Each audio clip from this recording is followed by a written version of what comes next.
মেগাসিটির ঢাকার বিষাক্ত বাতাসের অতি সূক্ষ্ম বস্তুকণার সংস্পর্শে বাড়ছে হাঁফানি, শ্বাসকষ্ট এবং সর্দি কাশির মতো রোগবালাই। যেসব এলাকায় বায়ুদূষণ বেশি সেখানকার মানুষ ভুগছেন অতিমাত্রার বিষণ্ণতায়। বায়ুদূষণ বর্তমানে বড় ধরনের স্বাস্থ্য সমস্যা এবং আর্থিক ক্ষতির কারণ হয়েছে উল্লেখ করে নীতি নির্ধারকদের বিভিন্ন মেয়াদে পদক্ষেপ নেওয়ার তাগিদ জানিয়েছেন গবেষকরা। বায়ুদূষণ নিয়ে আরিফ হোসেনের ক্যামেরায় উষা ফেরদৌসের 2 পর্ব ধারাবাহিক প্রতিবেদনের আজ শেষ কিস্তি।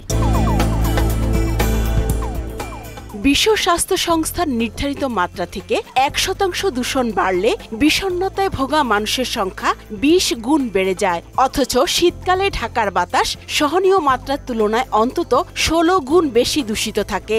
গবেষণা মতে দূষণপ্রবণ এলাকাগুলোর প্রায় 14% বাসিন্দা বিষণ্ণতায় ভুগছে।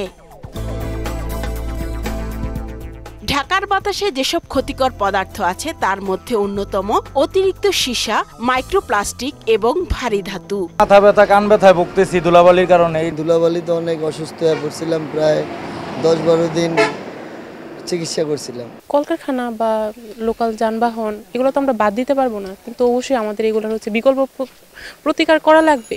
স্বল্প ও দীর্ঘমেয়াদী উচ্চমাত্রার বায়ুদূষণে হৃদরোগ ও ফুসফুসের ক্যান্সার পর্যন্ত হতে পারে, আর 30% স্ট্রোক ও 32% হার্ট ফেইলিয়রের কারণ বায়ুদূষণ। ঢাকা শহরের বাতাসে carbon dioxide, carbon monoxide, ozone, nitrous oxide এবং সালফার ডাইঅক্সাইড এগুলোর মাত্রা স্বাভাবিকের চাইতে, হেলদি এনভায়রনমেন্টের চাইতে অনেক বেশি। এই জিনিসগুলোকে ডিরেক্টলি কিছু রোগের সাথে আসলে লিঙ্ক পাওয়া গেছে, যে তার মধ্যে অন্যতম হচ্ছে COPD, asthma, stroke, ischaemic heart disease, cataract এবং ডায়াবেটিস।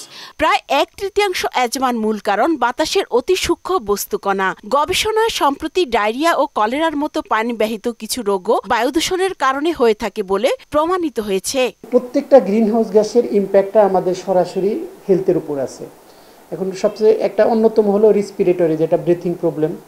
এটা বাংলাদেশের ম্যাক্সিমাম মানুষের ক্ষেত্রে প্রবলেমটা দেখা যাচ্ছে। ফরেস্টের পরিমাণ যেহেতু শহর অঞ্চলে কম, আশেপাশের যে ওয়াটার এলাকা আছে ওয়াটারে অ্যাবজর্ব করে নেয়, সয়েলে অ্যাবজর্ব করে নেয় এই কার্বনগুলো।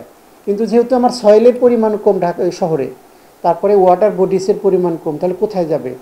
এটা মানুষের শরীরে অনেক অ্যাবজর্ব হচ্ছে কিছু কিছু, যেহেতু তার অন্যান্য অল্টারনেট পাচ্ছে না। সুদবিহীন ব্যাংকিংয়ে আত্মশুদ্ধির পথ এনআরবিসি ব্যাংকের ইসলামিক ব্যাংকিং আল আমিন।